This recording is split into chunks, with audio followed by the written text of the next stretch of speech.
None of us are tough. We can be, but not in the context that I'm not talking about fight and flight. I'm talking about we can be, because physically the human is unbelievable. They can fall out of airplanes and get up and walk. You know what I mean? but emotionally we fucked at the moment. We are completely screwed at the moment because none of us know how to find ourselves. It's like we're in this like boiling pot of bullshit, and we can't do it. And we just have to accept that there comes a time where we have to give ourselves to the other point of view. We can't always own what we believe is right. We can't always own that. And that's the culture clash right now. We're all trying to own what we believe is right, or the way we live. And we've got to compromise that, all of us. I think when right becomes righteousness, yeah, then it's difficult. Yeah, then it becomes it becomes its own oppression in the name of right. But I won't feel like I've done what I'm supposed to do if I can't show you what I love. And you're only here for 4 days, 2 days. That's what I'm asking. That's all I'm asking. Yeah. Let me show you the stars. He really wants to share that, and that's what his art and his gift and his ability and experience is all about. And if he feels he can't fully communicate that, then it's not time well spent. You here at your school, there's we all innately have inside ourselves certain kind of a discomfort, prejudices, fears, anxiety. So we have that. It's just by nature that. So you look, there they are. There's our safari people. Check it out. And our wonderful guide Neil.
This way.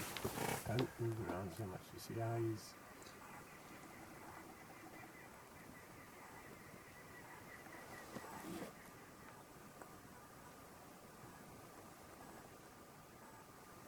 It's like incredible. We're back to Africa. We're back to our origins. Everyone should go to Africa.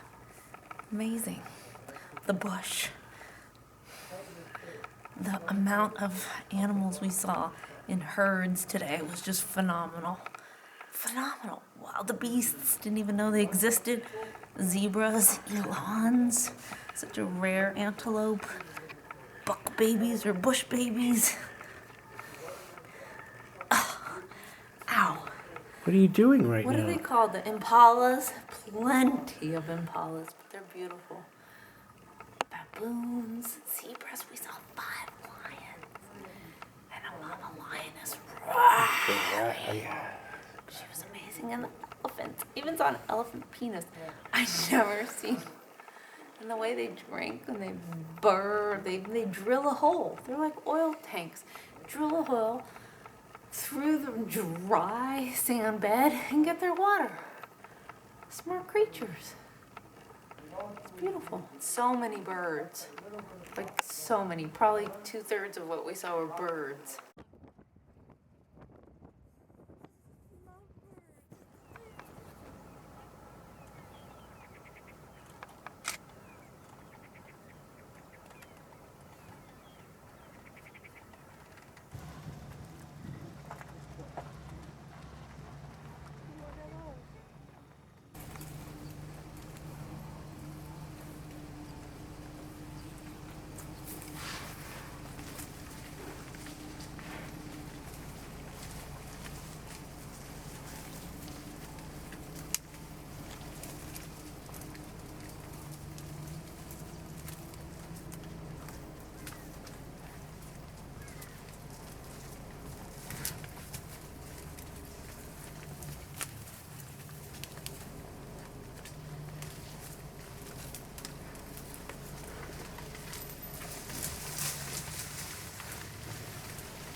How's that for an experience? Oh my god! There's 8 woodpeckers on that one dude! Oh my god, what's 8? How did they all listen to you?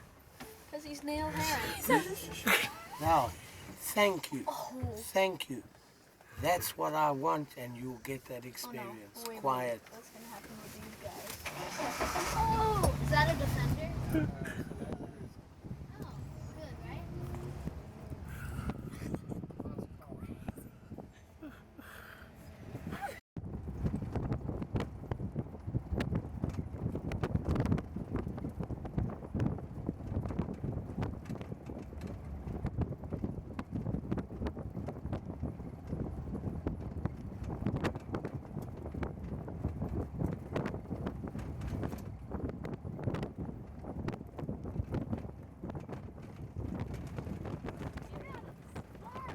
I just say for now, I'm gonna capitulate and just say, some more dark, some more dark, some more light. You know, there's no real. But mechanical, melanistic. It's not long, about Wow, when does he use it? To get food? to get food and to Is it a Better. sticky tongue? yeah, but.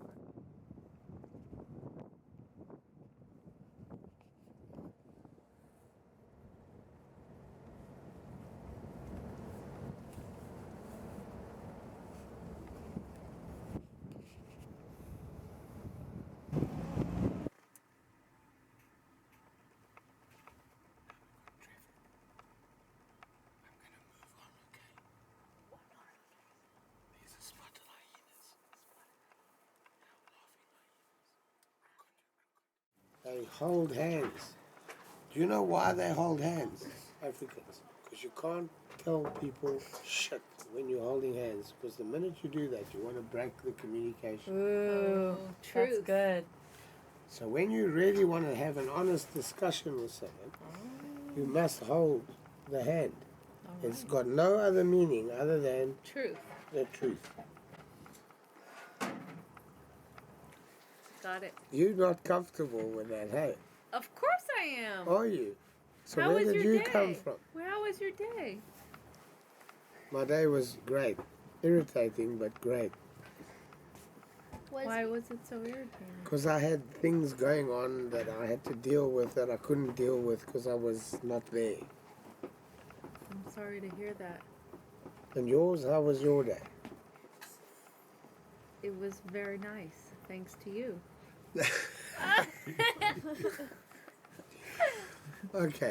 Okay, that's my pleasure. But how was your day? Did you enjoy your day? I enjoyed it very much. Good. Where do you want to go tomorrow? I want to go out in the bush and see more animals. God, we must be friends. So do I. Wow. Cool. So, what is your name, by the way? Irina. Irina.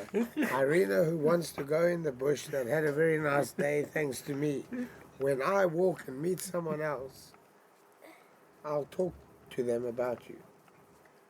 Have a good day. Come here. What have you done today?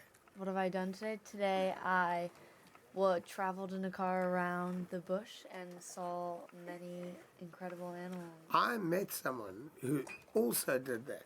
Really? Her name. Where? Her name was Irina. Do you know Irina? I don't know. I don't think so. No. Just, that's all. Roman. it? That's You it? don't have to worry about that. Tell me, Roman, how are you? Oh, how do you know my name? That's Don't be interesting. complicated. That's interesting. But how are you? Okay. How are you? I'm okay. What does that mean? Nothing. They do nothing? So, Okay, what would you like me to tell the next person I meet about you? Because Roman. I love meeting people. Roman is nothing, Roman is nothing. yet he is something. You the Riddler.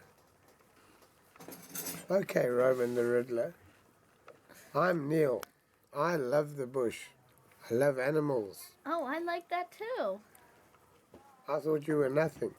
And nothing can't like the bush, in my opinion.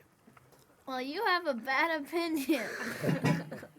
I don't like you. Bye. And so the breaking of that communication is the inability to communicate in Africa.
You people have too much freedom. That's why you're so funny and silly.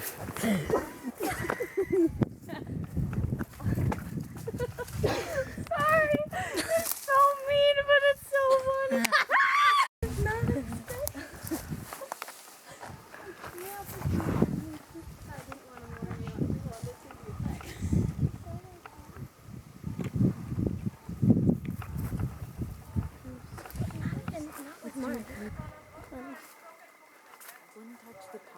What do you see here?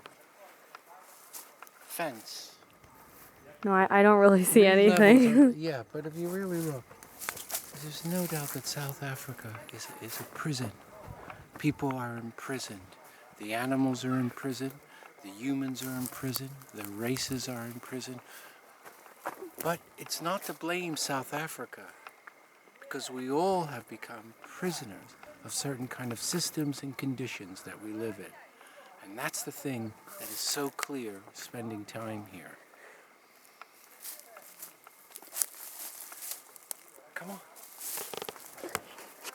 Come on, as I take you into the journey Come on. of my documentary As I film take you on this called what it is Afrikaans. to become human, Stop. according to my friend.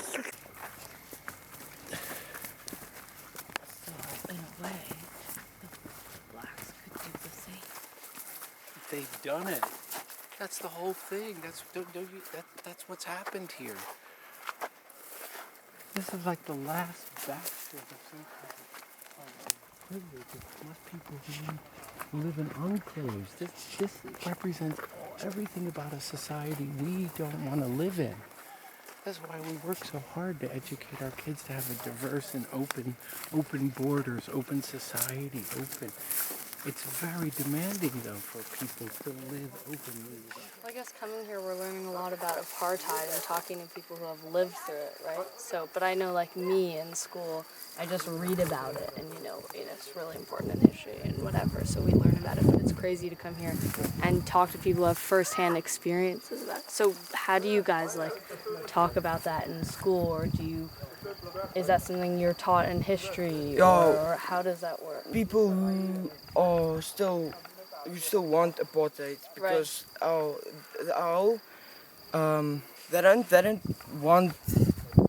they don't want the new South Africa the way it is now.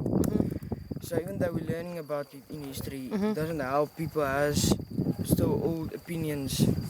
Yeah. So just learning about it doesn't really help anything. Yeah. So we, pretty much just like you, except some of us still want it to be like that. Right. No, that's true. And I guess we've sometimes been taught stuff like that, but any sane person can tell that, that's just BS. That's just Yeah, but bullshit he because seemed you're like a trying sane to person. cover up. It's who tells that version of the story? The oppressor. Just you're trying to make the story seem as least harmful as possible.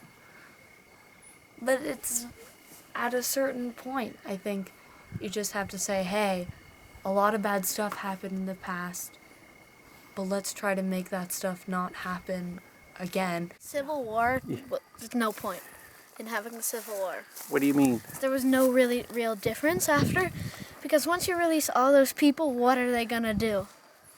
New South African system didn't create a transition path. Right, and for that was the exactly poor the blacks. intent. Because No. 100%. Was that even possible? I mean, isn't No, that going to take? because Isn't it a now- generational project? Because now Doesn't technically everything's solved. No. But these white people who never actually believed that apartheid should end could totally go on living. I don't think exactly that's how true. They There are a did. lot of people who were against that system. That's true I mean, also. a fair amount, yeah. Look what the kids said. The kid said there's still people, 2016, peers in his class who are racist and are trained or influenced by their parents to believe all these things that are from the past and not in the present. Yeah. I think you just need to find a way to sort of Come on, get the. change the perspective, and these people who believe these things, they're just gonna fall behind But see, themselves. it's not just about changing perspective. You have to create jobs. That's the number one thing. If these black people continued to be in poverty, which they were, and it continued to grow. Apartheid was basically like the South African form of slavery. And now that they've abolished that, there's still hatred of race, which was like the civil rights movement. And I don't even know what's going to happen because we're still in the middle of that in this country. So just maybe talk a little bit more about what your school is like, and you don't know how other schools are like, even in the United States. But how does this all work at 321? Like, everyone is best friends. You can be... there's a kid from New Zealand who's friends with a kid who's from India. And everything like that. And everyone likes each other. And you can make friends with anyone, and there's no big deal. We don't even talk about the subject much unless it's social studies, so it's not very spoken about because it's the past. In the past, I at least think that the past, there's no point in the past. It's the past and only the future is to come. And there's this really good poem by, what's the poem? Jack Prelutsky. He's like the Swami Gaurami dude. And it's just, I'm Swami Gaurami, a mystical mind looking into this crystal ball. I can tell you, predicting the past. And it's really funny. And it's about how you can, and he says, I can tell you what happened weeks, days, minutes, months, years, decades, centuries ago, all by looking in my crystal ball, which is actually just looking in his head and remembering what happened. So, we really don't even need to look at the past. But we can look at the past to make better choices for the future. But otherwise, there's no purpose, there's no future in the past. Ha ha.